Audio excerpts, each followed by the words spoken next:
नमस्कार मित्रों, स्वागत है आपका यूट्यूब के इस प्लेटफ़ॉर्म संस्कृत ज्ञानम पर, जहाँ पर हम संस्कृत विषय से संबंधित विभिन्न पहलुओं को पढ़ने का प्रयास करते हैं। आज हम अलंकार को समझने का प्रयास करेंगे।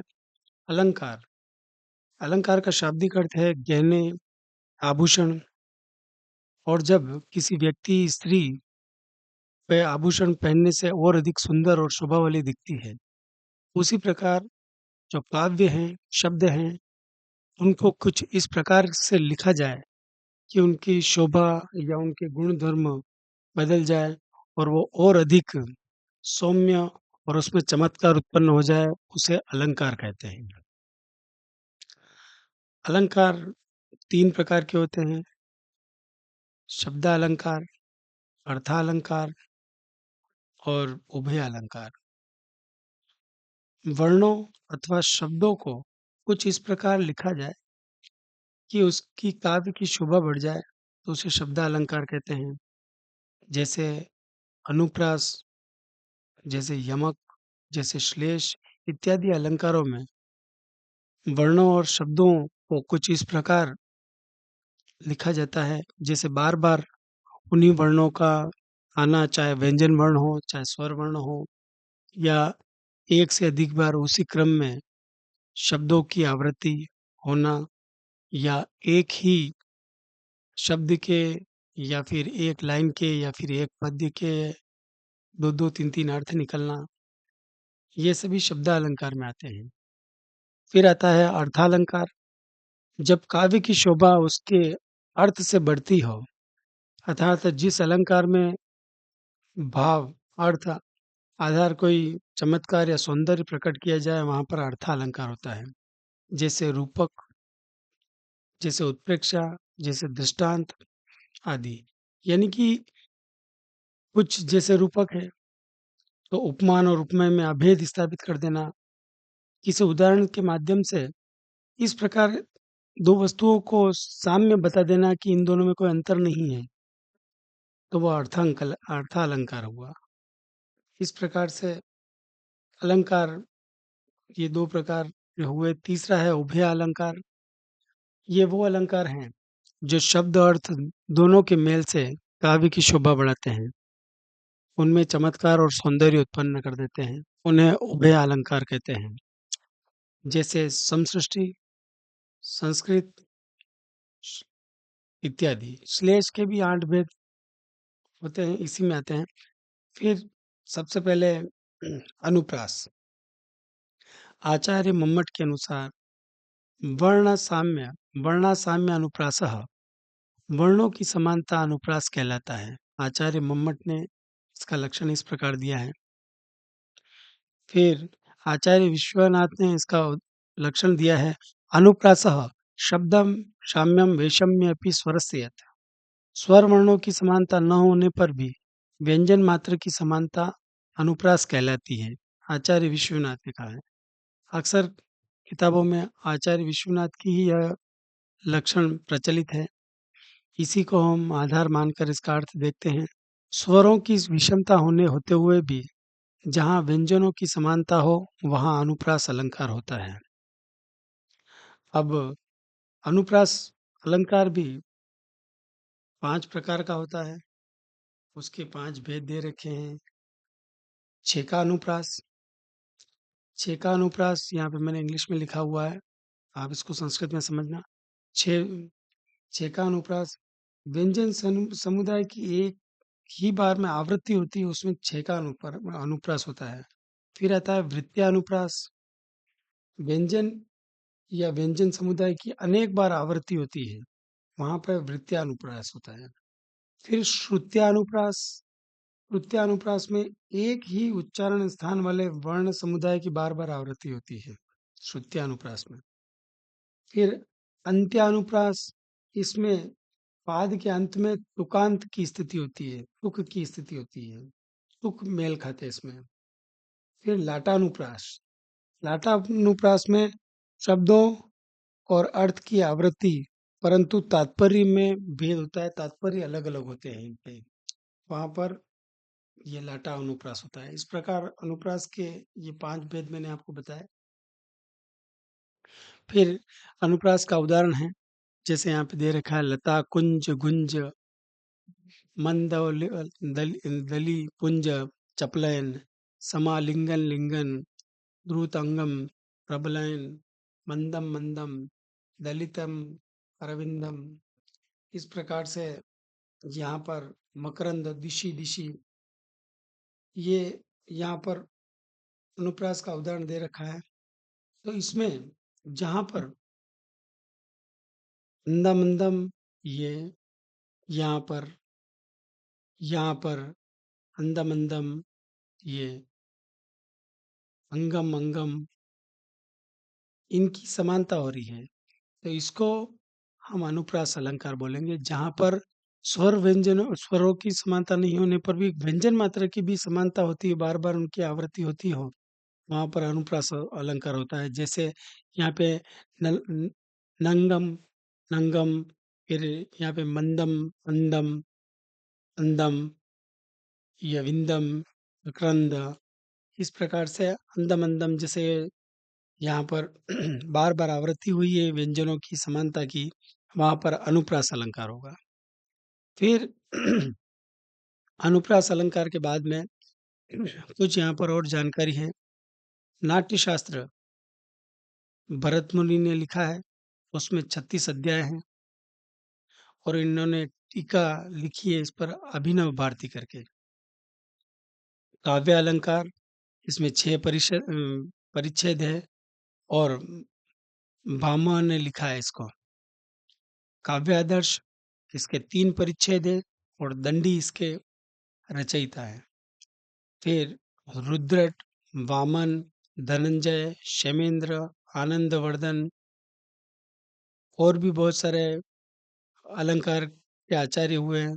जैसे विश्वनाथ ने साहित्य दर्पण लिखा है, क्षेमेंद्र ने औचित्य विचार चर्चा लिखा है, मम्मट ने काव्य प्रकाश लिखा है, आचार्य कुंतक ने वक्रोक्ति जीवितम लिखा है, जयदेव ने चंद्रालोक लिखा है, पंडित जगन्नाथ ने रस गंगाधर लिखा है।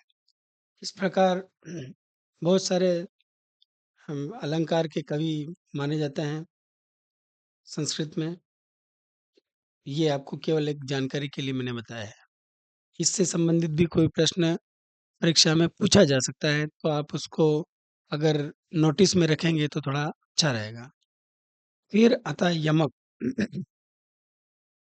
यमक का लक्षण है सत्यर्थे पृथक अर्थायाः स्वर व्यंजन संहते क्रमेण तेने वावृति यमकम विनिगद्यते।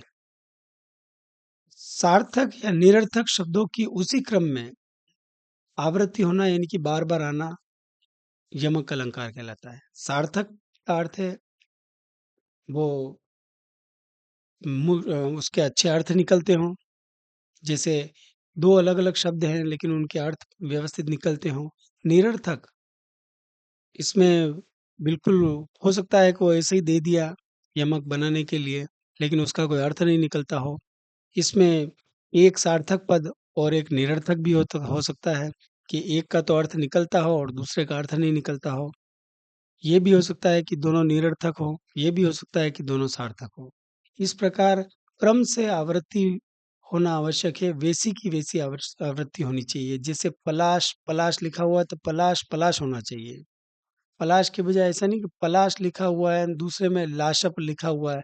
अगर आवृत्ति बदलती है, क्रम बदलता है स्वर व्यंजनों का, तब ये यमक नहीं गिना जाएगा। इसका उदाहरण देखते हैं। यमक के 2 भेद माने जाते हैं, पादावृत्ति यमक और पाद भागावृत्ति यमक। अब यमक अलंकार का उदाहरण है, नव पलाश पलाश वनम पुरः स्फुट पराग परागत पंकजम मृदु लतांत लतांत अवलोकमेत ससुरभिम सुरभिम सुमनो भरैः। यहाँ पर पलाश, पलाश, ये 2 एक ही क्रम से बार दोनों की आवृत्ति हुई है यहाँ पर। तो एक पलाश का अर्थ है पुष्प, पलाश का पुष्प, और दूसरे का अर्थ है पत्र, यानी कि सार्थक पद समूह है। फिर दूसरा है पराग और पराग। यहाँ पर एक पराग का अर्थ है पुष्प पराग और द्वितीय पराग निरर्थक है। यानी कि इसका कोई अर्थ नहीं है। फिर तीसरा है लतांत लतांत।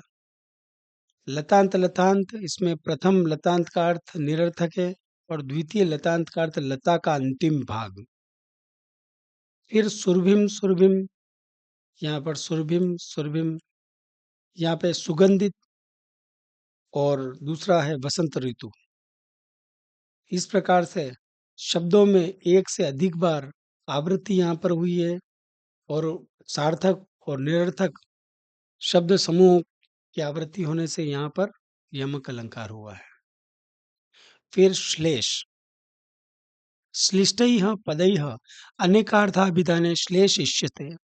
श्लिष्ट पदों के अनेक एक अर्थों को प्रकट करने को श्लेष कहते हैं। अब ये श्लेष वर्ण श्लेष, प्रकृति श्लेष, पद श्लेष के हिसाब से यूं तो 3 प्रकार का होता है श्लेष, लेकिन आचार्य विश्वनाथ ने श्लेष के भी 8 भेद बताए हैं। जैसे वर्ण श्लेष, यानी कि एक ही वर्ण के 2 अर्थ निकलना। प्रत्यय श्लेष, प्रत्यय के अलग-अलग अर्थ निकलना। लिंग श्लेष, प्रकृति श्लेष, पद श्लेष, विभक्ति श्लेष, वचन श्लेष, भाषा श्लेष। इस प्रकार से इसके 8 भेद बता रखे हैं। टोटल मिलाकर एक ही शब्द का या पद का या वाक्य का अनेक अर्थों को प्रकट करना श्लेष कहलाता है। जैसे यहाँ पर एक उदाहरण दे रखा है, पृथुकार्थ स्वर पात्रम भूषितानि शेष परिजनम देवः विलत्सत रेणुम गहनम संप्रति समवाय सदनम। यहाँ पर राजा का और भिक्षुक का घर की तुलना करके भिक्षुक कहता है राजा से कि अभी आपके घर की और मेरे घर की स्थिति एक समान है। हे राजन, आपका घर स्वर्ण जड़ित है और आपके घर में हाथी भी आनंदित होते हैं, तथा मेरा घर चारों ओर से धूल धूल से भरा हुआ है, धूली बिखरी हुई है, और हमारे परिवारजन भूमि पर शयन कर रहे हैं। बालक भोजन के लिए रुदन कर रहे हैं। इस प्रकार से एक ही पद के 2 अर्थ निकले। इसको अन्य एक उदाहरण से समझते हैं। यहाँ पर श्लेष और यमक का अंतर भी दे रखा है। पहले यमक और श्लेष का अंतर भी देख लेते हैं कि श्लेष और यमक अलंकार में क्या-क्या अंतर होता है। जैसे यमक अलंकार का यहाँ पे उदाहरण दे रखा है। माधेनेव च माधेन कंपः कस्य न जायते। जैसे यहाँ पर एक दे रखा है, जिस प्रकार माधेनेव, माघ माह की सर्दी। एक तो माघ माह की सर्दी की बात हो रही है, दूसरा माधेन। एक तो दे रखा है, जिस प्रकार माघ माह की सर्दी से सब कांप जाते हैं, वैसे ही माघेन, माघ के शब्दों से सभी कांप जाते हैं। तो यहाँ पर माघ जो आया है, दोनों बार अलग अलग अर्थों में आया है। तो ये अलग अलग अर्थों में आएगा, वहां पर यमक होगा। इसी प्रकार से श्लेष का उदाहरण यहाँ पे है, चेतो न लंक कामते मदियम। मेरा मन लंका की तरफ नहीं जाता है। एक इसका अर्थ ये निकला। दूसरा अर्थ निकला, चेतो न लम कामते मदियम। मेरा मन नल राजा की कामना करता है। एक ही पंक्ति के 2 अर्थ निकले। जहां पर एक ही पंक्ति के 2 अर्थ निकलते हों, 3 अर्थ निकलते हों, जैसे चेतम अनलम कामयते मदियम, मेरा मन अग्नि यानी कि कामदेव की कामना करता है। अब एक ही पंक्ति के 3 अर्थ निकले हैं, तो वहां पर श्लेष अलंकार होगा। यानी कि एक से अधिक अर्थों को अगर कोई पद, कोई वाक्य या शब्द प्रदर्शित करता है या बताता है, वहां पर श्लेष अलंकार होता है। इसी प्रकार आगे बढ़ते हैं हम उपमा अलंकार। उपमा अलंकार की पहचान है, उसमें कहीं न कहीं सम होगा, समानता होगी, तुल्यता होगी, इव आएगा, यथा आएगा, सदृश आएगा। इन इस प्रकार के अगर कोई शब्द आते हैं, तो उस परिस्थिति में हम कह सकते हैं कि उपमा अलंकार होता है। इसका लक्षण दे रखा है, प्रस्फुटम, सुंदरम, साम्यम उपमेत्य अभिधीयते। जहाँ पर सुंदर समानता प्रकट हो रही हो, वहाँ पर उपमा होता है। इसको दूसरे अर्थ में ऐसा बताया जाए कि किसी व्यक्ति की तुलना चंद्रमा से की जा रही है, मुखम चंद्रमिव, चंद्रमा जैसा मुख है। तो उसकी प्रशंसा की जा रही है, उसकी समानता बताई जा रही है किसी श्रेष्ठ वस्तु से। तो जहाँ पर किसी श्रेष्ठ वस्तु से कोई समानता बताई जाती है, अच्छी समानता बताई जाती है, तो वहाँ पर उपमा अलंकार होता है।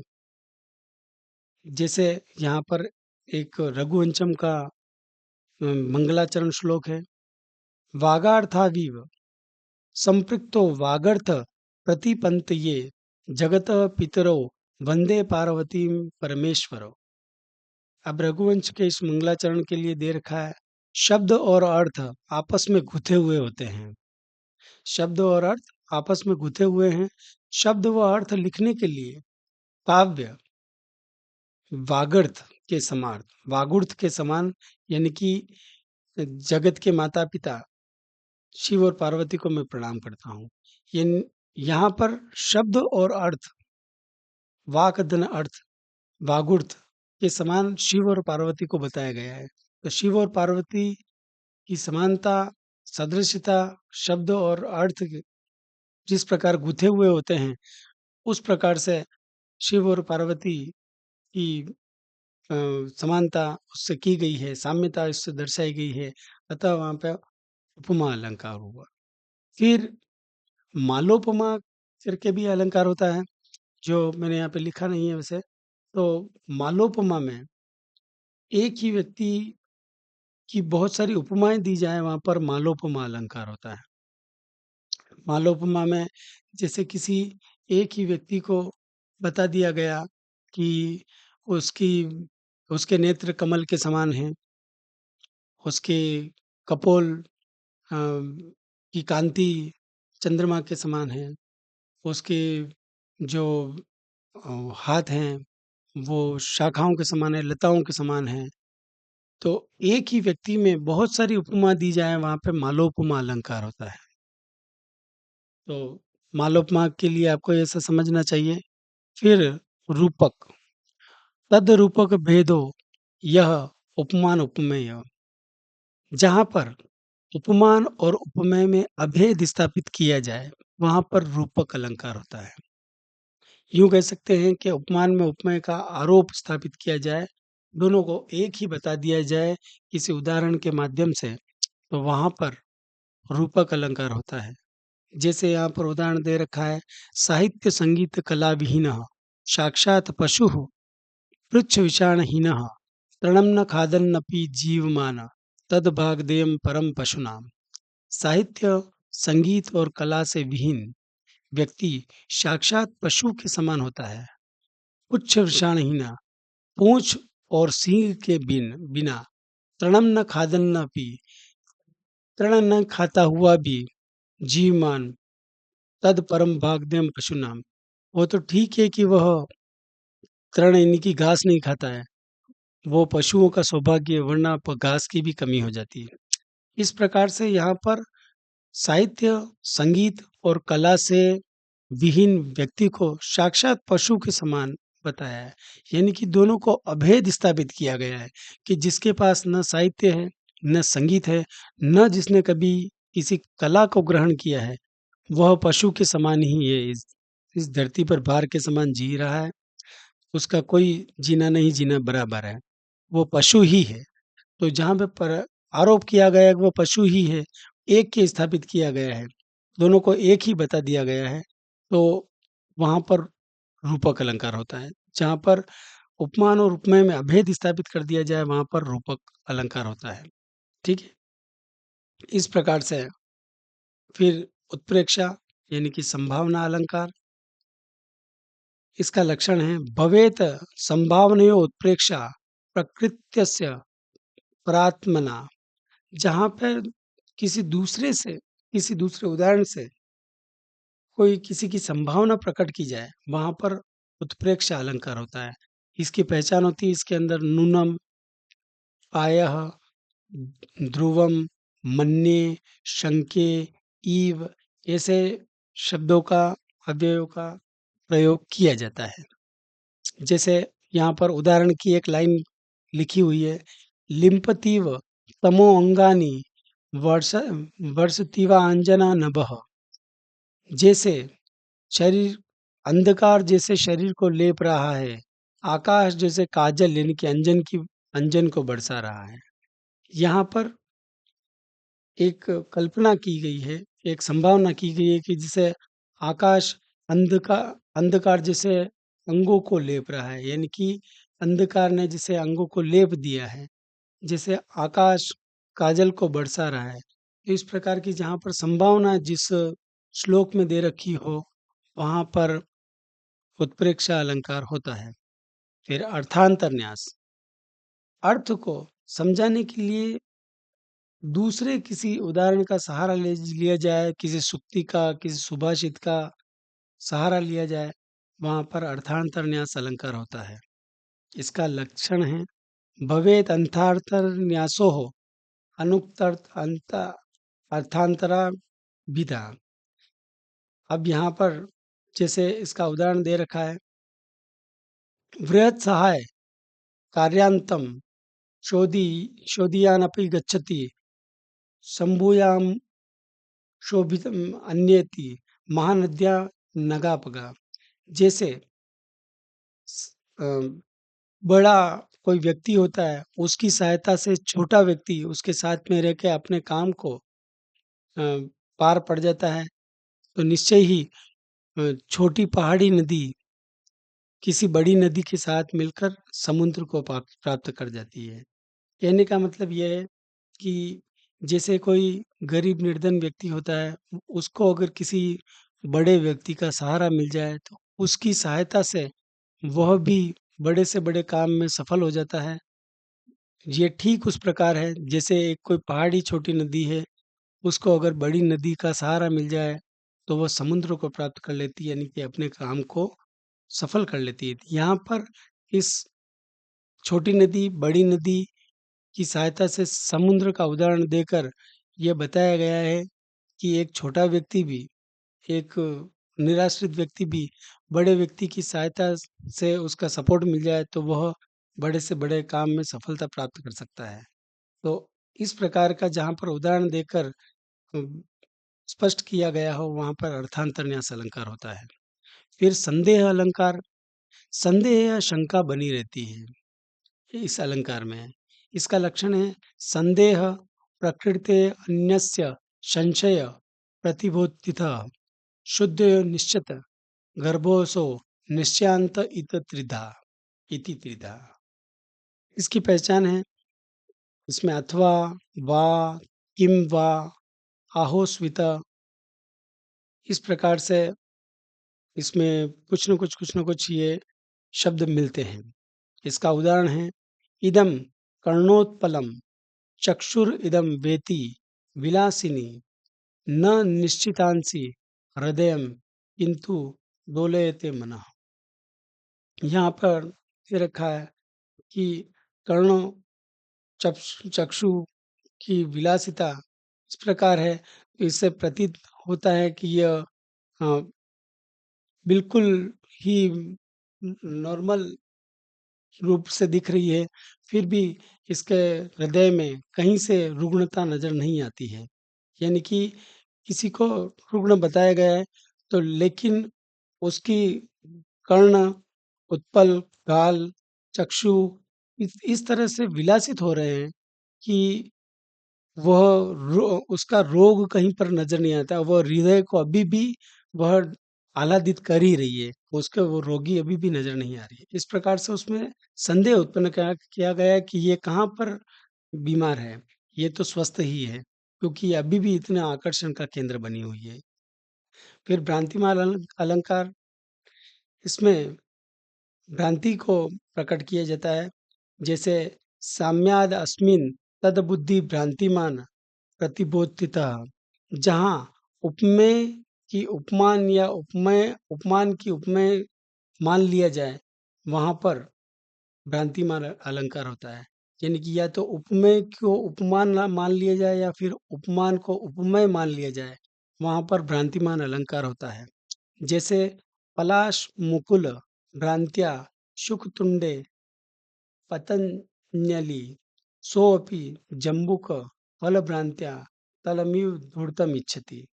इस प्रकार से यहाँ पर भ्रांति अलंकार के बारे में बता रखा था।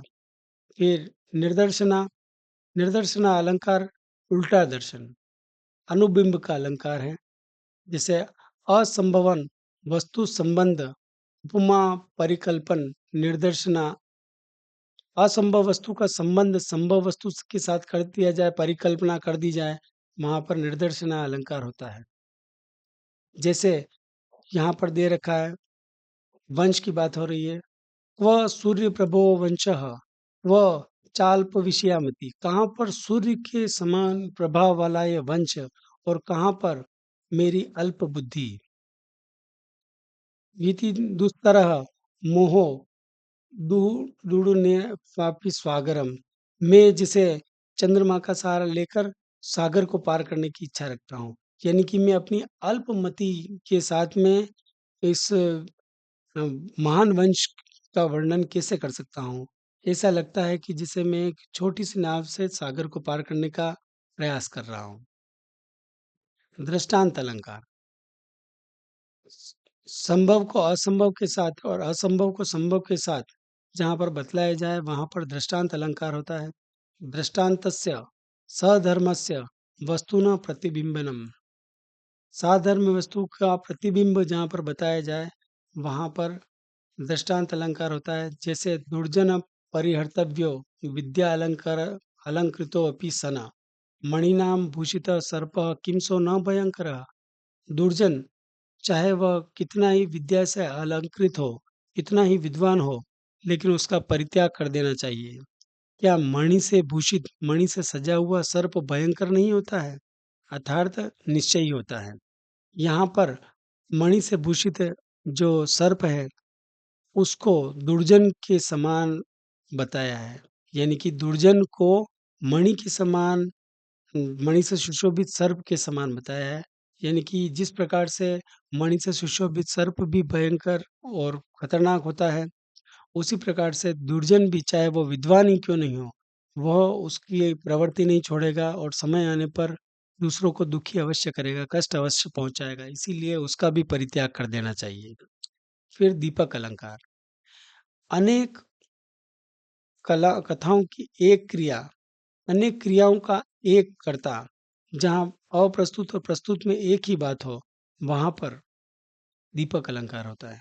यानी कि अनेक क्रियाओं की एक क्रिया हो या अनेक क्रियाओं का एक कर्ता हो, या अनेक कर्ताओं की एक क्रिया मिल जाए या अनेक क्रियाओं की एक का एक कर्ता मिल जाए, वहां पर अप्रस्तुत से प्रस्तुत या प्रस्तुत से अप्रस्तुत की एक ही बात हो, वहां पर दीपक अलंकार होता है। जैसे अप्रस्तुत प्रस्तुतयो एक धर्माणि संबंध, अप्रस्तुत और प्रस्तुत का एक धर्म से जहां पर संबंध हो जाए वहां पर दीपक अलंकार होता है।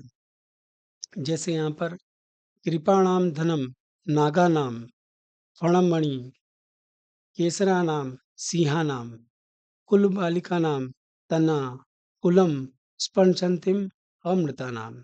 यहाँ पर धन, मणि, बाल, शरीर और सभी कारकों की एक क्रिया बता रखी है। सम्मान, परिग्रह, बहुत्वपि द्वे प्रतिष्ठे कुलस्य में, समुद्र वासना, चोरवी, सद्वी च, युवयोर्यम, अप्रस्तुत पृथ्वी और प्रस्तुत शकुंतला। यहाँ पर दूसरा जो उदाहरण दे रखा है, यहाँ पर समुद्र वासना चोरवी से लगाकर अप्रस्तुत में तो पृथ्वी की बात करी गई है और प्रस्तुत में शकुंतला की बात करी गई है। तो अब ये पहले वाला जो उदाहरण है वो ज़्यादा अच्छा है। यहाँ पर धन, मणि, बाल, शरीर, इन सभी कारकों की एक क्रिया बताई गई है। इसी प्रकार आगे तुल्योगिता, प्रस्तुत को अप्रस्तुत से और अप्रस्तुत को अप्रस्तुत से जहाँ पर समझाया जाता है वहाँ पर तुल्योगिता अलंकार होता है। पदार्थानां प्रस्तुतानां येषां वा यदि भवेत् एक धर्माभि संबंध स्यात् तदा तुल्योगिता। जहाँ पे प्रस्तुत का प्रस्तुत से या अप्रस्तुत का अप्रस्तुत से समझाया जाता है, उन दोनों का संबंध एक ही धर्म से बताया जाए, वहाँ पर तुल्योगिता अलंकार होता है। और यहाँ पे दीपक और तुल्योगिता में अंतर है कि दीपक में प्रस्तुत और अप्रस्तुत को समझाना होता है इसमें, और इसमें प्रस्तुत को प्रस्तुत से होता है। उसमें प्रस्तुत के अप्रस्तुत से समझाया जाता है, इसमें प्रस्तुत को प्रस्तुत से समझाया जाता है। तुल्योगिता में ये अंतर है। तो तुल्योगिता अपन पढ़ रहे हैं। पाण्डुसम वदनम हृदयम सरसम तवलासम वपुः आवेदयति नितांत क्षेत्री रोग सखी हृदयंतम। सखी, वदन, हृदय, वपु, शरीर सब सामने हैं, अतः प्रकट से वर्णन किया गया है। यानी कि सब कुछ यहाँ पर सामने बता रखा है। सखी, वदन, हृदय, वपु यानी कि शरीर सब सामने हैं, अतः प्रकट से वर्णन किया गया है। शांतानुकूल पवनः शिश्वस्य प्रथा, शांत व अनुकूल, ये दोनों उदाहरण इसमें दे रखे हैं। फिर अतिशोक्ति अलंकार, अप्राकृतिक वर्णन। अतिशोक्ति अलंकार में क्या होता है कि सिद्धत्वेन अध्यवसाय अतिशोक्ति निर्गृह्यते। अध्यवसाय के सिद्ध होने पर अतिशोक्ति अलंकार होता है, यानी कि लोक सीमा का उल्लंघन हो जाता है। इस प्रकार का वर्णन होता है कि जिसे बहुत ज्यादा अतिशयोक्ति हो गई हो। अतिशयोक्ति होती है वहां पर अतिशोक्ति अलंकार होता है। यानी कि जिसे यहाँ पर कथम ऊपरी कलापिनः कलापो विलसति तस्य ये अष्टमी कुलमय युगलम तत्व विलोयम। यहाँ पर ये उदाहरण दे रखा है। कैसा आश्चर्य है कि ऊपर मयूर के कलाप है, नीचे अष्टमी का चंद्र है, विराजमान है, उसके नीचे दो चंचल नील कमल हैं, झलक रहे हैं, उसके नीचे तिल का फूल दिखाई दे रहा है, और उसके नीचे मूंगे का सौंदर्य निखर रहा है। ये सारी बातें चेहरे पर हो नहीं सकती। यानी कि ये सब चीजें अति इतने ज्यादा इसने कवि ने वर्णन किया है कि ये सब संभव नहीं है, ये सब चेहरे पे एक साथ नहीं हो सकती थी। ये अतिशयोक्ति कर दी। अतिशयोक्ति होने पर अतिशयोक्ति अलंकार होता है। फिर व्यतिरेक, उपमेय को उपमान से अधिक बताना व्यतिरेक अलंकार होता है। जैसे किसी व्यक्ति को किसी चीज से बहुत ज्यादा बढ़ चढ़कर बता दिया गया, तो वहां पर व्यतिरेक अलंकार होगा। जैसे व्यतिरेको विशेषम उच्छेद उपमान उपमेय, आधिक्यम उपमेयस्य उपमान न्यूनता अथवा। उपमान को उपमेय से या उपमेय को उपमान से अधिक दिखाया जाए, वहां पर व्यतिरेक अलंकार होता है। जैसे दिशि मंदायते तेजो दक्षिणस्याम रवेरपि तस्यामेव रथो पांड्या प्रतापम न विपिहिरे विपेहिरे। सूर्य जब दक्षिण में जाता है तो उसका प्रताप मंद पड़ जाता है, परंतु उसी दक्षिण दिशा में पांड्य लोग रघु के प्रताप को सहन नहीं कर सकते हैं या नहीं कर रहे हैं। रघु को सूर्य से यहाँ पर बढ़कर बताया है। तो यहाँ पर बढ़ चढ़कर बताने से व्यतिरेक अलंकार हुआ है। इसी प्रकार से स्वभावोक्ति अलंकार, जहाँ पर वास्तविकता का वर्णन कर रखा हो, स्वाभाविक वर्णन कर रखा हो, वहां पर व्यतिरेक अलंकार ये स्वभावोक्ति अलंकार होता है। प्राकृतिक वर्णन जहाँ पे दे रखा हो, वो बिल्कुल ऐसा वर्णन जिसमें हमको उसकी कथा या उसकी बात सुनते सुनते या उस वर्णन को पढ़ते पढ़ते हमारे सामने एक रेखा चित्र बनना शुरू हो जाए, हम उसकी कल्पना करने लग जाएं कि हाँ ऐसा रहा होगा। जैसे किसी अभ्यारण्य का कोई वर्णन है और उस अभ्यारण्य हमारे सामने घटित होने लग जाए वो घटना, हमको ऐसे कल्पना होने लग जाए कि हमारे सामने घटित हो रही है वो घटना, तो वहां पर स्वभावोक्ति अलंकार होता है। तो स्वभावोक्ति अलंकार का लक्षण दे रखा है। स्वभावोक्ति दुरुरार्थ स्वक्रिया रूपणम। यानी कि ऐसा कह सकते हैं कि स्वाभाविक वर्णन हो। जैसे यहाँ पर एक शाकुंतलम अभिज्ञान शाकुंतलम का उदाहरण दे रखा है। ग्रीवाभिराम भंगाभिराम मुहुरुन पतति संयदिने बद्ध दृष्टि, या पश्चात दिने प्रविष्ट शरपत भयात भूयसा पूर्व कायम दर्भेर धावलीढे शम विवर्त मुखेर पंचभी कीर्ण वर्तमा रसागंधा।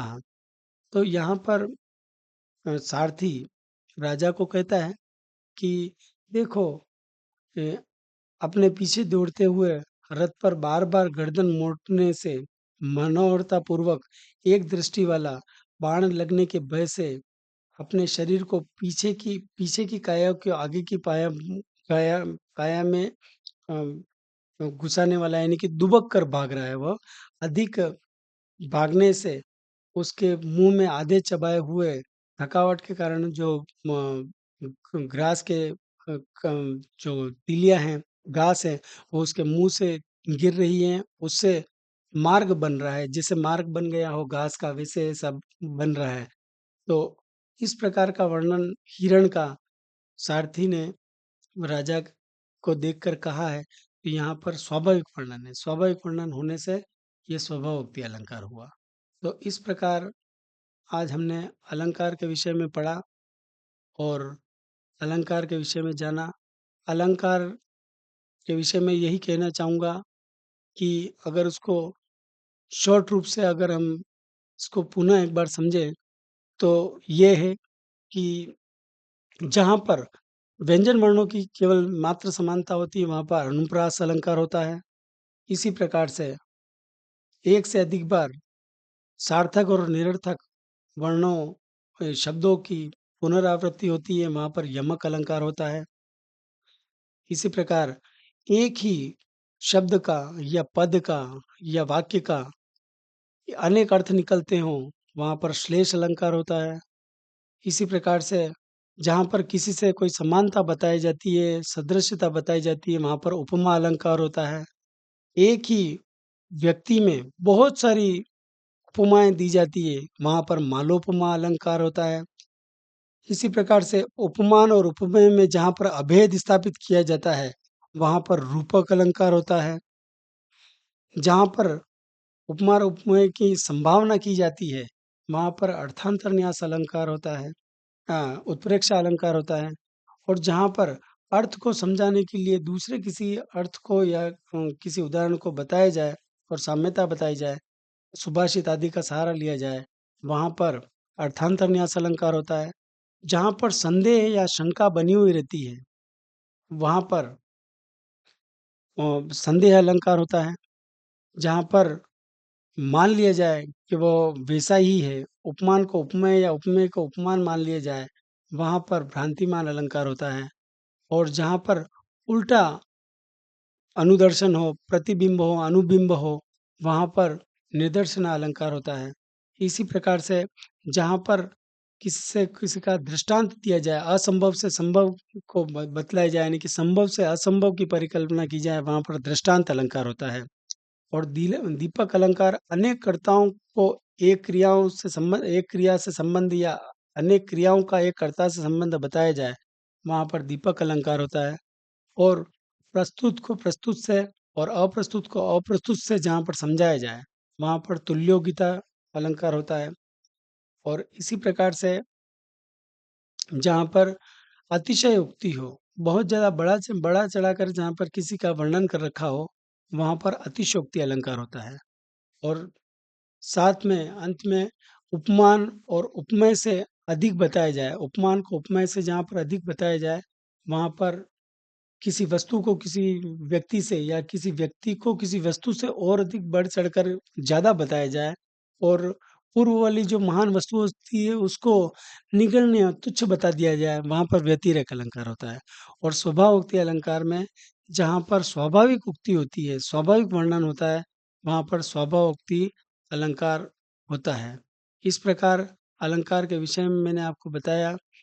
आशा है आपको यह टॉपिक समझ में आया होगा, और अगर कुछ नहीं समझ में आया हो इतने अलंकारों में, तो आप मुझे पुनः कमेंट में लिख सकते हैं, तो मैं उस अलंकार को अलग से और विस्तृत और दूसरे किसी उदाहरण से, सरलतम उदाहरण से आपको समझा दूँगा। आपने मेरी बात को इतने प्रेम पूर्वक सुना, उसके लिए धन्यवाद।